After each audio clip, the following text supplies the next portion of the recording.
Ang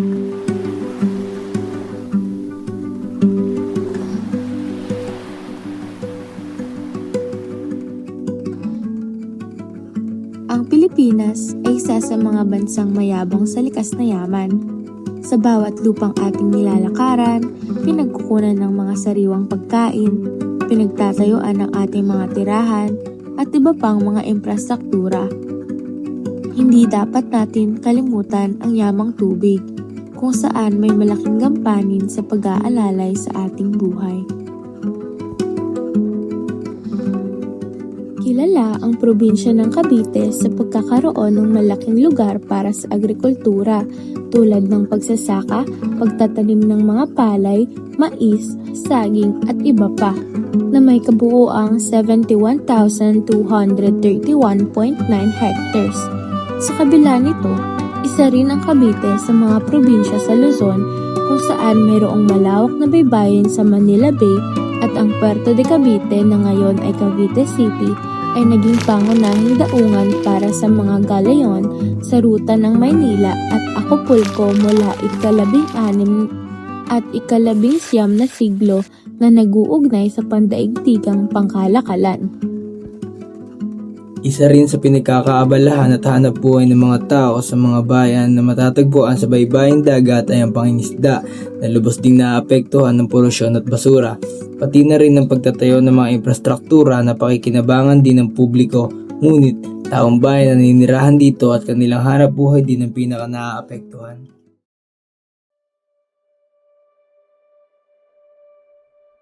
Magandang umaga sa ating lahat mga kalakbay at sa mga taong nanonood. Ngayon ay pupunta tayo sa dalawang bayan sa Cavite. Ito ay ang Cavite City at Talsa. Pero bago yon, ipapakilala ko muna ang aking mga kasama. Uy Kyle, hi ka muna sa camera. Hi guys! Sila pala ang mga kasama namin ngayon. Sila ay ang aming mga interviewers. Si Melbert, si Aline, and si Joylyn. At ngayon, mga kalakbay, patungo na tayo sa Tansa at may isa tayong tao na tatanungin ang kanilang hanap buhay sa pang-araw-araw. Expected na nila yung kain. Siyempre, mangingisda sila. Pero, pagpunta natin doon, mas magkakaroon pa tayo ng mga malalim na sagot at tanong mula sa mga pamumuhay nila at kung paano sila tumira doon. Totoo yan. Tsaka matatanong din natin yung isang interviewee about din sa tinatayong tulay malapit dun sa tabing dagat ng Cavite.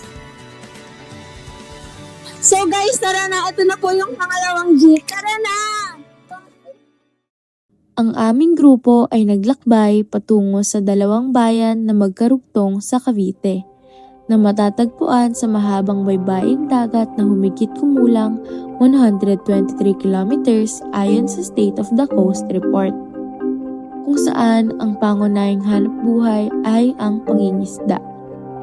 Kami ay nagtungo mula Tansa, Cavite na nasa ika-6 na distrito ng probinsya hanggang sa Cavite City na nasa ika-1 distrito, na mayroon lamang maliit na porsyento ng agricultural land area at nakadepende sa pangingisda ang pinagkukuhanan ng pagkain at hanap buhay.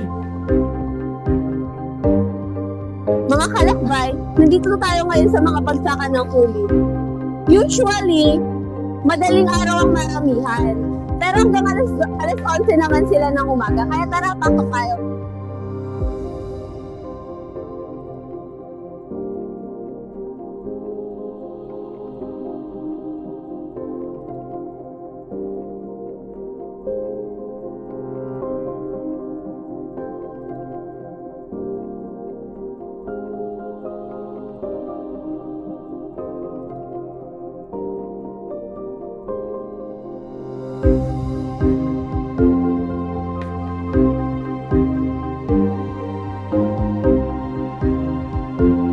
Matapos natin masaksiyan ang sitwasyon dito sa bagsakan, tutungo naman tayo sa bahay na ating interviewee na si Sir Ricky. Tara!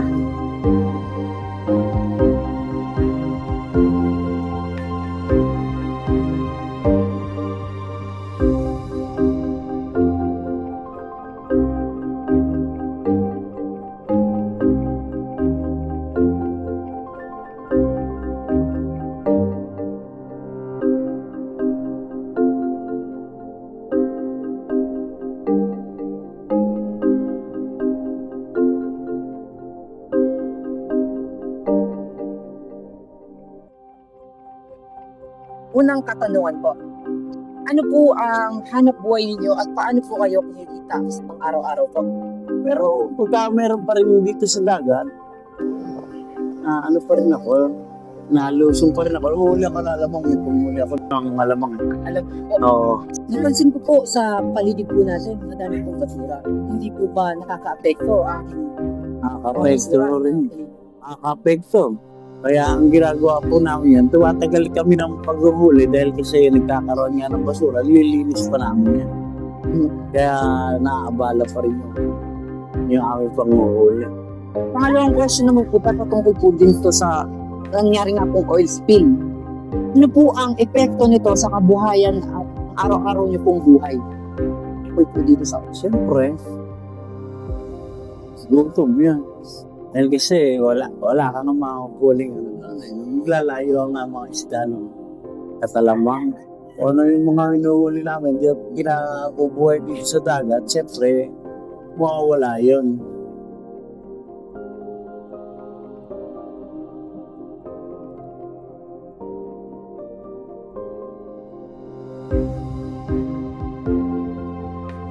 Nandito naman po tayo ngayon sa Cavite City. Pupuntahan naman po natin si Sir Aljo at si Sir Armando. So, yung bahay po nila, medyo sa loobat pa eh. Tara, mas pasok.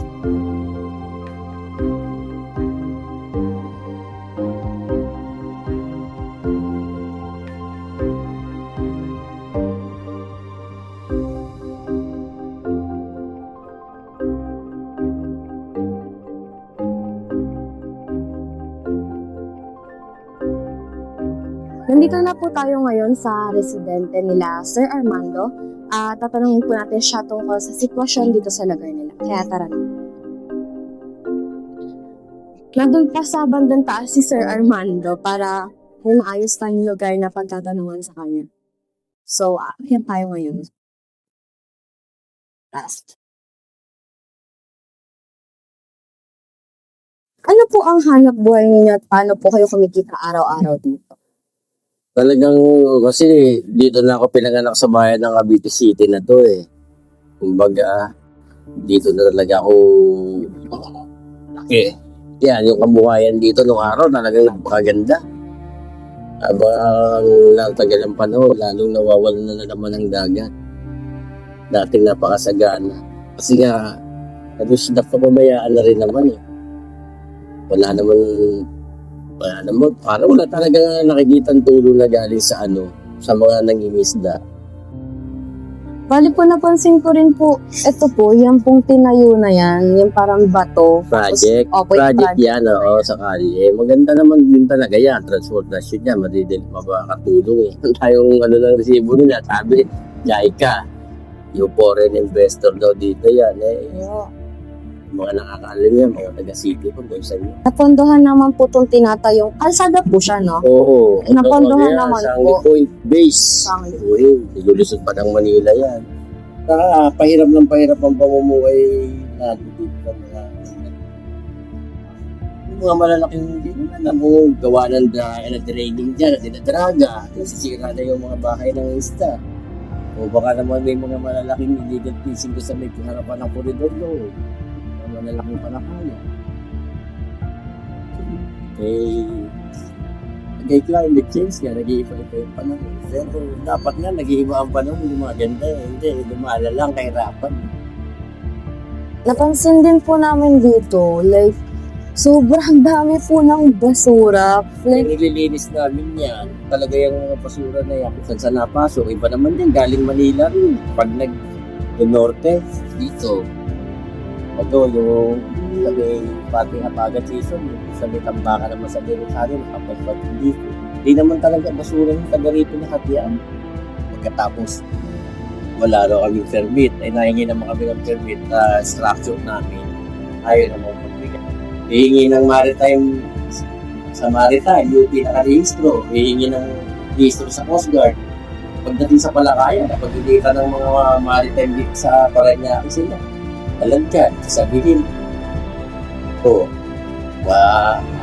na kayo, malapit na kayo sa gilid, sunlay na kayo, sunlay. Pero, nasa malayo naman, ito na ba, Tayo sa gusto mo, ordinansa ng lalawigan, bayan ko. 3,000 isang panghaw. Pag sinabi nila, 3,000 isang tao, dalawa kayo, 6,000. O, pag sinabi na, illegal yan, malapit kayo. Wala naman tayo magawa sa otoridad. Pagdating, ano ba ang laban ng maging isda, hindi nga masyadong karalihan para lumapit pa ng depensa. Ito pong tinatayon to, positive po ba or negative yung nagiging epekto sa mga naninirahan dito o halos parehas lang din po may negative at positive resulta? Hindi maganda rin yan kasi isa sa pagiging developing ng isang bansa yan, ang lugar na to, kakaroon ng magandang kalsada, lahat naman makikinabang eh. Pero siyempre may apekto din sa dagat. Kasi lumiliit na yung pangisdaan natin. Pero ang pinaka nagiging talagang apekto sa dagat, yung pagdidraining ng lupa, hinihigupan kasi. Kinukuha yung mga coral. Wala nang coral nga eh. Dati yung lugar ng Salinas, Kansa hanggang Naik, puro coral area yan. Ngayon wala ka ng coral dyan. Bago dati ang sukat ng lalim dyan, 3 pa lang, 7. Ngayon 25 na. Kaya pagka nagkakaroon ng mga malalakas na bagyo, yung storm surge, so lalaki ng alon. Lalaki na ng bahay. Maabasa na ng pasigan. Kakaroon ng apekto. Unang-una, lumalim. Malaki yung magiging alon. Pagkatapos, yung coral wala na. Saan pa mamamahayan isda? Wala ng coral. Parang tayo, wala na tayo mga bahay-bahay sa Twitter. Po ngayon naman po is interviewin naman po natin si Sir Aljo Domingo po. So sir, ang first na tanong ko po muna is ano po yung work niyo po? Mangisda. So yung kapag po nangingisda po kayo, minsan po ba malakas po, minsan mahina? Sa ngayon, may talagang panahon na mahina, minsan naman malakas. Depende kasi may mga depende sa pag naarya kami dyan, at tama yung mga basura sa lambat. Sa tingin niyo po, ano po yung pinakamalaking problema po dito sa community niyo po as mangingisda po? Bali pinakamalaking problema kasi dati maganda ang panghuli ng isda rito ngayon humina na eh. Hindi rin malaman kung bakit, siguro parang sobrang dami na rin ng tao, ganun. Parang polluted na rin siguro yung dagat.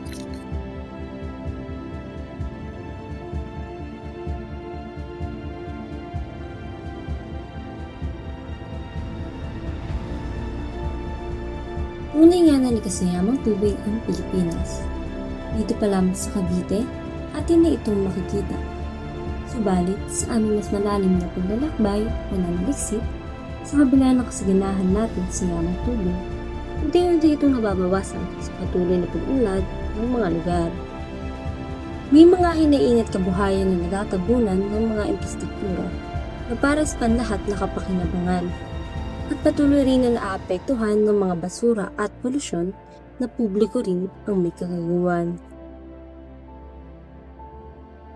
Namin sa dalawang bayan sa Cavite, ang problema sa pagkabawas ng lupa at pagkasira ng mga corals dahil sa draining na inilalagay sa artificial island sa Manila Bay, pagbabawal ng mga sabra na bahay ng mga isda, paglilimita sa lawak ng panghuhuli at ang pagpapatayo ng malaking kalsada sa dalampasigan na kahit na nagsisilbing tulay sa mas mabilis na transportasyon, mahaharangan ang malawak na daungan ng mga bangka na nagresulta sa matumal na mga huli at trabaho ng mga mandaragat. Lahat ng ito ay nananatiling nakakubli sa isip at mga bibig ng mga taong naninirahan sa mga bayan na ito. Sa kabila ng nais na pag-unlad para sa ating bayan, nararapat na hindi dapat kalimutan ng ating gobyerno ang mga taong makikinabang sa pag-unlad na nais nila sa kanilang lugar.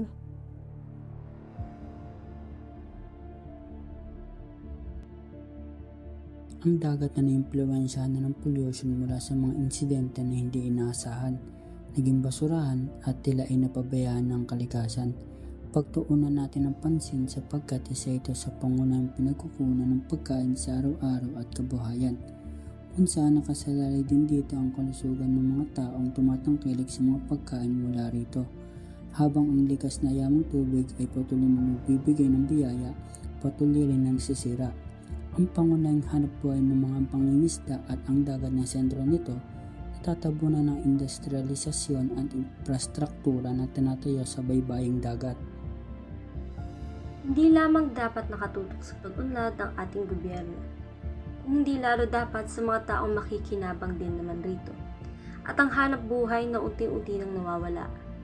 Huwag nating hayaan na ito ay tuluyang matakluban at maging multodala ng nanais na pag-unlad, habang may napag-iiwanan at hindi napagtutuunan ng pansin ng mga kinauukulan.